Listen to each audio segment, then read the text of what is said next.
যারা বলেন জামাত ইসলামের জনপ্রিয়তা উঠে যাচ্ছে, আবার জনপ্রিয়তা নিভে যাচ্ছে, প্রথম আলো দেখতেছেন কি করলো, জামাতেরটা ঠিক রেখে 1300 জনের উপর একটা সার্ভে করে বলে দিল জামাত 26% পাবেন আর বিএনপি 63% পাবেন।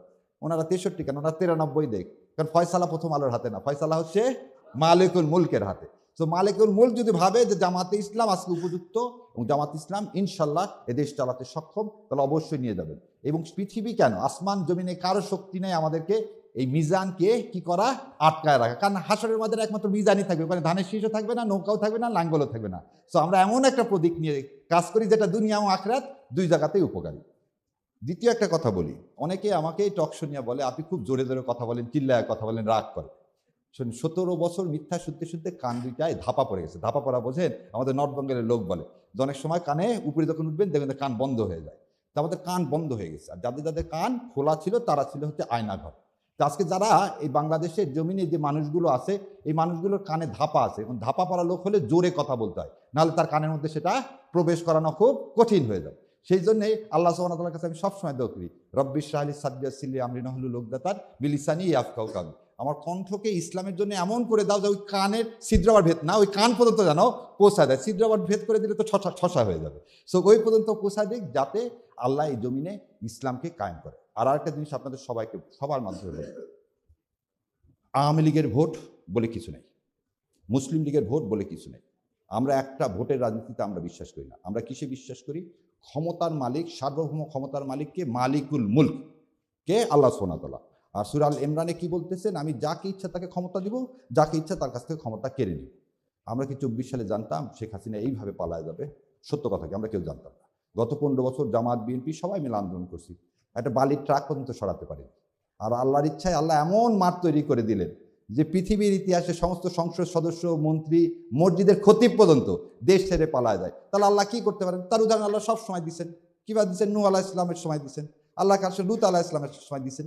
সো আমি আর এগুলো উদাহরণ দিলাম না। সো আল্লাহ আমাদেরকে কবুল করুক, এবং এই দেশে ইসলামের শাসন ব্যবস্থা কায়েমের জন্য আর কি কোনো বিকল্প আছে? নাই। সো বিকল্প যদি না থাকে তাহলে আপনাকে এটাকে গ্রহণ করতে হবে। যারা আমাদের সমালোচনা করেন তাদের কাছেও আমার আহ্বান, ভাই বিকল্প তাহলে আপনি তৈরি করেন, করে ইসলাম কায়েম করেন। যদি না মনে হয় জামাত ইসলাম ভালো, ঠিক আছে, আপনি করে ইসলাম কায়েম করেন। আর যদি না করতে পারেন তাহলে জামাত ইসলামকে ভোটদান করেন, কারণ আপনার উপর এটা ফরজে কিফায়া ইসলাম কায়েম করা। সো আল্লাহ আমার এই শহীদ ভাইদের মানে বদলে, খালি শহীদ না, যারা আরও শহীদ হয়েছেন তাদের বদলে আল্লাহ এই জমিনে ইসলাম কায়েম করুক। আর আপনারা আমার জন্য দোয়া করবেন, আল্লাহ যেন আমাকে এই পথে সারা জীবনের জন্য কবুল করে। আর ওই যে আরেকটা জিনিস সবাই দেখবেন বলে যে বট বাহিনী শিবির খালি কি বলে, কাউকে গালিগালাজ করে। এটা একদম খুব পরিষ্কার করে খালেদ মহিউদ্দিনকে বলে দিচ্ছি। দেখেন, আমাকে পুরস্কার ঘোষণা করছে, আমাকে মেরে ফেলে দেওয়া হলে 30 লাখ টাকা দেওয়া হবে। এটা কিন্তু খালেদ মহিউদ্দিনরা বলেন না। আমার কিসের জন্য? আমার জীবনের জন্য মূল্য ঘোষণা করা হয়েছে। তাই আমি বলছি আমার মূল্য তো আল্লাহ নির্ধারণ করে দিচ্ছে, তোমাদের তো দরকার নেই, এবং টাকা লাগলে আসো আমি দিয়ে দিচ্ছি। সো এই জিনিসটা, এই যে বট বাহিনী, এগুলো আমাদের জন্য এটা থাকবে। যারা ইসলামকে এখন সবসময় মনে রাখতে হবে, যে অ্যাঙ্গেলেই কথা বলুক, সবার একটা সমস্যা আছে। আমি এক টক শোতে বলছিলাম, ইসলাম না শুনলে আপনাদের মধ্যে চুলকায়, আর উনি খুব খেপে গিয়েছিলেন যে চুলকায় শব্দটা ওইভাবে বলা উচিত হয়নি। ইসলাম সম্পর্কে একটা অ্যালার্জি আছে। কেন অ্যালার্জি আছে? ইসলাম হলে তো দুর্নীতি করতে পারবেন না।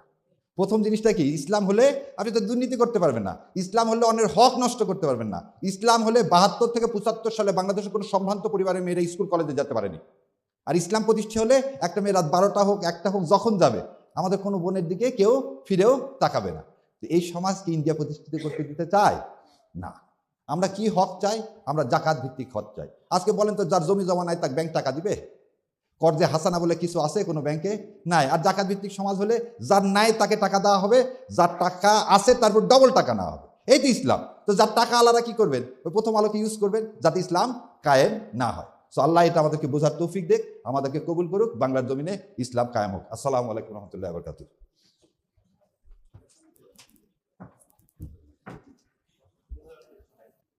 এই ছবিটার নামটা কি? কুল্লে নাফসিন যায়কাতুল মউত। সেটার ধরন যেরকমই হোক, সেটা কলার চোচায় পা পিছলে যান, ফাঁসির দড়িতে যান, আর এইভাবেই হোক, তার মানে মৃত্যুর স্বাদ আমাকে গ্রহণ করতে হবে। এখন সব মৃত্যু কি এক সমান? আল্লাহ সুবহানাহু ওয়া তাআলা কোরআনে কি বলতেছেন? যারা জিহাদ করলেন আর যারা ঘরে বসে থাকলেন, তাদেরকে একই রকম সমান মর্যাদা দেওয়া হবে? আল্লাহ বললেন না। সো এই ছবির এই ভাইয়েরা, আল্লাহ ওনাদেরকে জান্নাত নসিব করুক, ওনাদের শহীদ হিসাবে কবুল করুক। এই জন্য আমরা কি করব? We feel proud. কেন? যখন একজন শহীদকে জিজ্ঞাসা করা হবে তুমি কি চাও আমার কাছে, সে বলবে আমি আবার দুনিয়াতে যে আবার শহীদ হয়ে যেতে চাই। তাহলে এই যে মর্যাদা, এই মর্যাদা কিন্তু আমার আপনার সবাইকে চাইলেই পাওয়া যায় না। এই কথাটা কি কারণে বললাম? আপনারা এমন একটা শহীদি কাফেলার অংশ, এবং আল্লাহ আপনাদেরকে সবাইকে এমন একটা কাফেলায় সংযুক্ত করছে যে কাফেলার দুনিয়া এবং আখেরাতে কোনো জায়গায় লস বলে কিছু নেই। দুনিয়া এবং আখেরাতে লস বলে কিছু নেই। আমরা এমন যদি ব্যবসা চিন্তা করি, তাহলে এমন একটা ব্যবসা করি দুনিয়াতেও আমরা কি হচ্ছি, আল্লাহ সম্মানিত করবেন। আল্লাহ যদি ভাবেন আমাদেরকে ক্ষমতায় পাঠানো উচিত, কারণ সূরা বাকারার লাস্টের আয়াতে বলছে আল্লাহ এমন কোনো ভার আমার উপর দিবেন না যে ভার আমি বহন করতে পারবো না।